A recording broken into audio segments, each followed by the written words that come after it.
want you to be up here. I'll be up here. Right now, you're good. You're good. Excuse me, sir. Hold on. Wait a minute. Thanks for coming out here to get caught. Come on. You guys good? All of them. He wants you all to be over here. Come on, come on, come on, come on. Come on, gang. To be over here. Come on. Yes. This is your neighborhood. Come on over here. All right, come on, right here. Come on, right here. Just the tall guy's got to go in the back. Come on. Jen. You okay, man? You know, if you're sitting there, you got to answer the questions. All right? You ready? I'm ready. Do I want to invite her to answer questions? She has answers that we don't have. All right. Hey, everybody. We got some smiles on our face today. It's good to be in this neighborhood and smile. It's good to be in this neighborhood, of course, with our great police commissioner, Commissioner Outlaw. Thank you, Commissioner. You're going to hear from the commissioner in a few moments. I also want to salute and thank several of our elected leaders who are here with us. My friend Senator Tony Williams is here. A new state rep, but one who's already having a lot of impact in this community, Representative Almond Brown.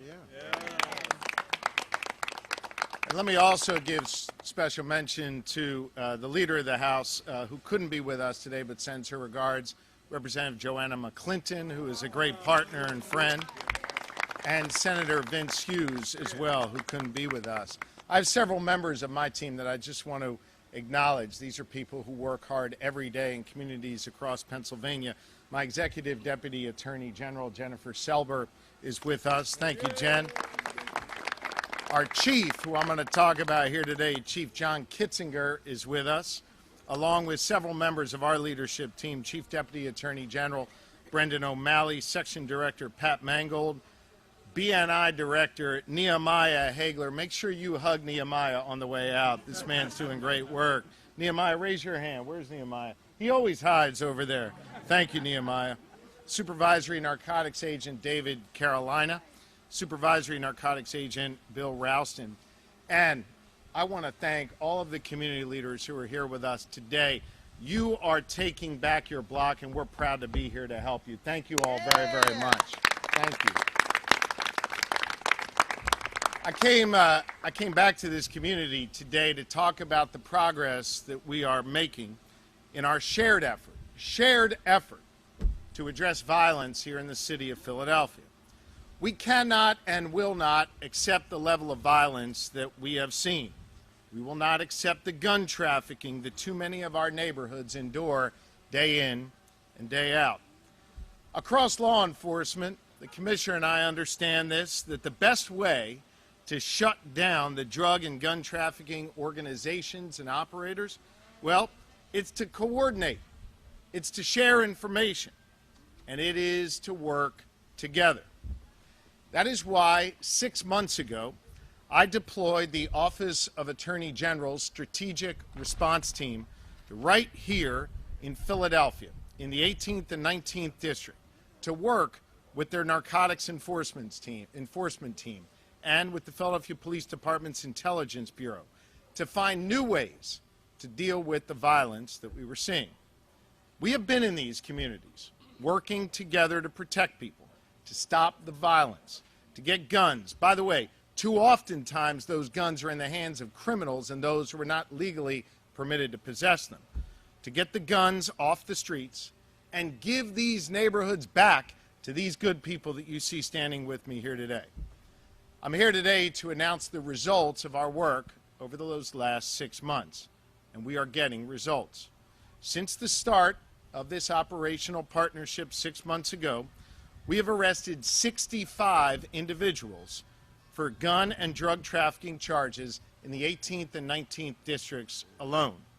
We have executed 45 search warrants. We have seized 41 crime guns, including 3 ghost guns, as well as $82,000, the fruits of that illegal activity.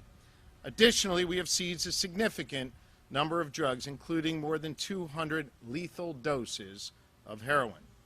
Look, more evidence that too often drug dealing and violence go hand in hand, and drug trafficking is a violent enterprise. And let me be very clear about something. We are not stopping here. We are running every single firearm that we've taken off the streets through the Office of Attorney General's Track and Trace program, which we started in 2019, to find out who bought these guns. Have they been used in other crimes? And how did they get in the hands of criminals? That work is ongoing, but make no mistake, each one of these guns is a driver of the illegal activity and violent crime in our communities. And while murders and violent crime, Madam Commissioner, are down in this neighborhood, our work is just getting started. We are committed to doing our part to protect these communities. The moms and dads, and dare I say grandmoms in this community, the brothers and the sisters from Cobbs Creek and Carroll Park.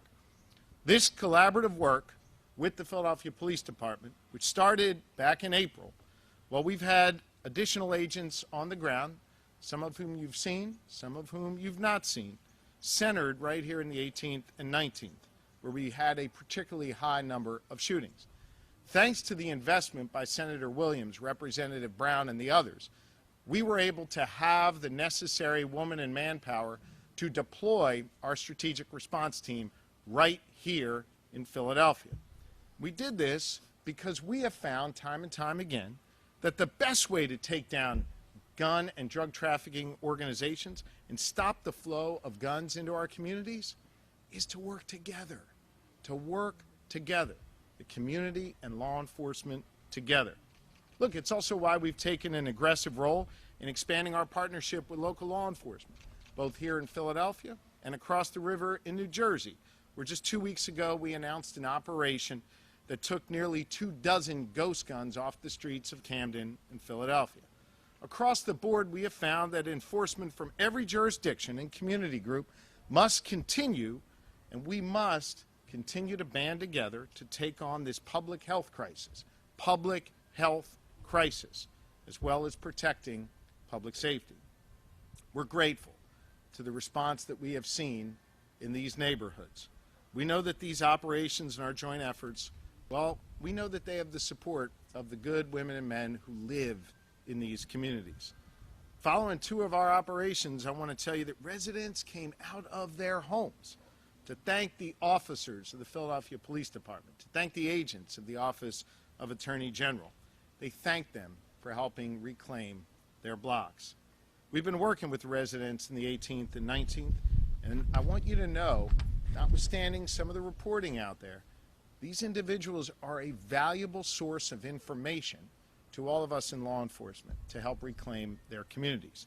They are the ones committed to building neighborhoods where they can be confident that they are safe, where all of our kids can come out and play safely in our communities. Look, I want you to know we're going to keep showing up in this community and other communities across the great city of Philadelphia, both in a law enforcement capacity and to make sure that everyone knows we're not leaving any block behind. You know, back at the beginning of the summer, the Philadelphia police and the community came together just a few blocks from here, actually, to launch a basketball skills camp at the Christie Rec Center just weeks after the fatal shooting of Kyrie Simmons. Well, we're going back there this week, actually, with the Sixers. I wanted to bring the Sixers back to show them where I beat Amon Brown in a game of basketball. And we're going to keep being present in the neighborhood. I'm just kidding, by the way. We want to keep being present in this neighborhood and building trust with community partnerships like that, and building trust with strong law enforcement collaboration like this. This is an important part of making a difference. And hear me on this. Talk and finger pointing, well, that ain't enough, and that's not going to get the job done. But to be direct, neither are arrests alone, nor education alone, nor engagement alone. It's all of this together. It's all of us working together that's going to make a difference here. When we say we're taking an all-hands-on-deck approach to stop gun violence, this is what we mean. I want to just say this in closing. This is really dangerous work, and this is really difficult work. And I just want you to know how grateful I am to the agents in the Office of Attorney General, and to the brave women and men of the Philadelphia Police Department. They risk their lives every day. They kiss their kids and their spouses goodbye and come out here and do a job for us to try and keep us safe. The public needs to know about their bravery and their service, and I want to thank those brave women and men of law enforcement doing their jobs here in Philadelphia. We're not going to stop until every neighborhood and street corner can be safe for our children. All of us, these residents, our community groups, law enforcement, and elected officials, we all know that working together will save lives. Now with that, it's my pleasure to turn it over to the Commissioner for some comments. Commissioner Outlaw.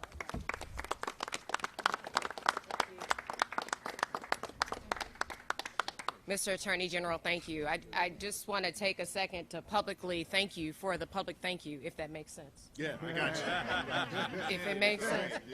You know, and I say that because, you know, we've all been through so much, you know, since the beginning of the pandemic. And if you listen enough, folks will make you think that it's not okay to come together as community. It's not okay to smile. It's not okay to laugh. How dare you laugh? Don't you know that this is going on? Absolutely. We know this is what's going on. But this is what makes us resilient as communities, when we can say, you know what, thank you for what you did for me today. But then also have the same relationship, because of the relationship we have, can turn around and say, now let me tell you about how you did this yesterday. I didn't like it. Let's sit down and fix that. Right? They're not mutually exclusive. We can do both. We can uplift one another. We can encourage, but we can also hold each other, one another, all of us accountable, and still be working towards the same goal. So I really, really value you and appreciate you for saying that. I want to thank everybody for joining us here today. What AG Shapiro has announced today is just the latest example of the awesome work that's being done through collaboration with our local, our state, and our federal law enforcement partners. We know that law enforcement agencies cannot operate in silos. We just can't. And that there is a continuous need for our agencies to work hand in hand with one another in order to make our communities safer places to live, work, and to play.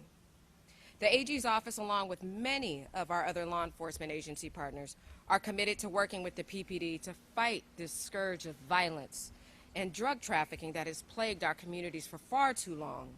And today's announcement is just the latest of that commitment. Like many neighborhoods in our region, communities in Southwest Philadelphia have continued to face numerous challenges. The proliferation of guns, narcotics, poverty, and crime that comes along with it has caused unimaginable harm to the people who call these communities home. Recognizing the power of partnership, our department's 18th and 19th districts, along with our Intelligence Bureau, teamed up with the Office of Attorney General's Strategic Response Team in order to find new ways, often asking us, well, what are you doing that's different? What's new? We teamed together to find new ways to bring relief to our communities. While we're only 6 months into this initiative, as the AG just announced, we have been able to make a significant impact into the operations of those who bring harm to neighborhoods like these. And while the results announced today are certainly a cause for optimism, we refuse to rest on our laurels. Make no mistake, it's going to take a continued and sustained collaborative effort in order to combat the crisis of violence in our neighborhoods. And we will continue to work together to accomplish our common goals of keeping our communities safe and secure. I want to thank our law enforcement partners who've worked on the operation announced today, particularly the commanding officers of the 18th and 19th districts. Under the leadership of Chief Inspector Kelly, Captain Matt Gillespie, raise your hand, and Captain Rob McKeever. Really, you just... Give it half. Like a half low. A little shy. Come on, Bob. As well as the officers and supervisors in their commands who work so hard each and every day to honor their oath of service. Finally, I want to thank all of you. I want to thank all of the community members who play such an important part in helping us not only reach our collective goals to ensure that we're safe, ensure that we're doing our jobs and we're doing it with dignity, treating those with respect and fairness, and that, again, reminding us that we are of the communities that we serve. We really appreciate you. Thank you.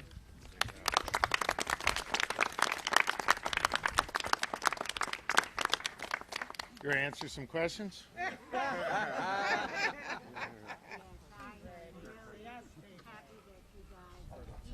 She's giving a speech. All right. Yes. Thank you, ma'am. Well said. Oh, okay. No. You don't get to ask the question. Go ahead, gang. Josh, a lot of folks who are. I'll answer. Good morning, Joe Holden from CBS Joe. 3. How are you? Good. The question continually comes up from crime scenes that we go from one to the next, is that when the police department is doing their job, sometimes in this jurisdiction there is not always the appearance of accountability. How do you balance this announcement with, I believe you said 65 arrests, in making sure that this is not a revolving door that we hear about a lot in this jurisdiction? Yeah. Look, I think it starts with holding those who are holding people back in these neighborhoods accountable. The criminals who are dealing drugs, the criminals who are running guns. And when we make those arrests, we keep them behind bars. And so it's critically important that that be a step in this process. As I said before, arrests alone aren't going to fully deal with this crisis. It's going to have community involvement. It's going to have important social services and others. This is one part of it. I'm here today to announce this operational step that we took 6 months ago and the results of that. So we're going to all keep doing our parts to make sure, as the commissioner said, there's accountability across the board for everybody, and we can reclaim these neighborhoods for the good people who live here. Say anything about the individuals charged and the accusations against them? Homicide, shooting, crimes. They're all part of a violent enterprise. Many of them possess guns illegally. Nearly all of them were bringing poisons into our communities that could have killed our kids, could have killed others. We're happy to give you a list of each and every one of the individuals charged in the crimes they were charged with. Can you explain, is there like are they kind of connected to each other, or do any specifics to how you guys got them? Chris and some are connected, some aren't. The reason we got them is because we deployed our strategic response team here. We had outstanding partners in the Philadelphia Police Department who we could work with. We shared intelligence. We went to the hot spots, and we're getting results. So they're not necessarily, This is not one broad unit. Some of them were working together, some weren't, but all of them were wreaking havoc on this community. Okay? It depends. No, I'm not paying any attention. I'm focused on the important work that needs to happen right here in this community to take back these porches, to take back these blocks, and protect these good people, okay? Thank you all so very much. You asked a really key question. Go ahead. Yes, Senator. Senator Tony Wells. So, you asked, I want to make sure I'm responding to the right thing. You asked about accountability, right? And making sure, I wasn't quite sure whether you're saying we're overzealous, or was that the nature of what you were trying to get to? Was I asking you if I didn't use the word overzealous? No, I know you did not. I want you to make sure. So, the bottom line is this. I think the AG did a great job of saying this is a start. I think the police commissioner said this is a start. I want you to understand something. For those of us who've lived through the past the pandemic and the homicide rate increasing dramatically in this part of our community, people are finally being arrested and charged. And for us, we're so grateful that when Josh came down with the governor months ago to listen to local concerns, that rather than sort of dividing and going in different paths, the governor, the AG, the legislators with their money, the local police commissioner decided to join forces together to resolve the differences in this community. So you see a lot of community folks out here today that normally don't come out to these events because it's sort of like more politicians showing up. They're showing up, but they're showing up today. And I want you to understand, we have stalwarts of people, and these are people who hold people like me accountable on a daily basis, who complained to me about the misery and the pain that they felt for their children being shot and nothing happening. This is a moment, and I think the commissioner said it right, and the AG said it right. We were able to smile, at least for one day, because someone is actually on the ground in a modest income, black and brown community, paying attention from a level that we would not expect and historically has never happened. And so I want to make sure there's nothing missed in terms of how excited we are about what's being done. It is a first step, and there's a lot more to be done, but at least someone is now arrested and charged for the pain that they've lived upon our community. Thank you. Thank you, Jack. Thank you. Appreciate you. What was your question?